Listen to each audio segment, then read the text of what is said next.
Thank you, Deputy Speaker. Deputy Speaker, the question before us is not if the failure of Eskom will be detrimental to our economy. We all know that. We all know that for us to excel and for this economy to grow, we need a stable power utility.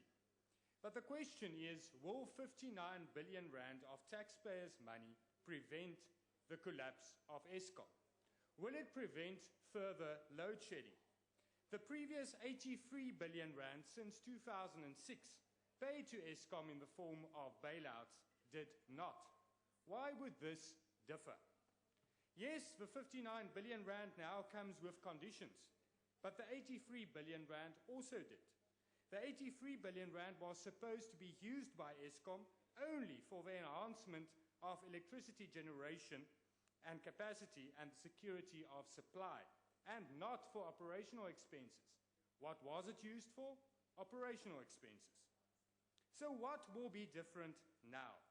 The last time the power utility paid dividends to government was in 2006, a mere 1.6 billion rand. Eskom has already failed, Honourable Buthelezi.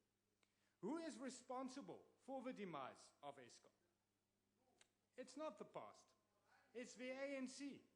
It's the ANC and the Cadre Deployment Committee who appointed board members and executives to Eskom who allowed the utility to be looted, to be exploited, whilst neglecting maintenance and good management, and whilst paying exuberant salaries to their executives.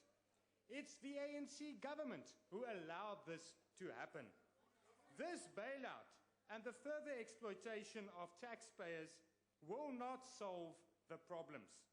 The ANC government is not serious about solving the problems as they proved today, because members of the Inter-Ministerial Committee, who's tasked to solve the issue regarding outstanding debt of municipalities to Eskom, did not even show up to a meeting of the Standing Committee of Public Accounts. Where were they? They're not serious. 2 years later and nothing has been done.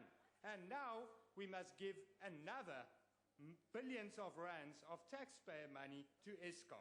It will not solve the problems. The solution, Honourable Member, is to stop having yourself kept ransom by your alliance partners. Ministers and even the President have stood at this podium and announced solutions, but then they go back and the COSATUs and the SACP tell them, no, you're not allowed to do that, and now there's another special appropriation bill. We need privatization, we need unbundling of Eskom, but your alliance partners are preventing you from doing it. So, Honourable Buthelezi, yes, you agree with COSATU, but you agree with them because you have no other choice. You're being kept ransom and you're keeping the people of South Africa ransom.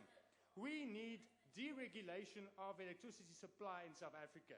We need to deregulate and create competition for power utilities so that private firms can also produce electricity and put it into the grid, and so that there is a competitive electricity supply in South Africa. It is unacceptable that we are keeping and doing the same thing over and over again with no different solution. That is the definition of insanity. We do not support this appropriation. Honourable Swart.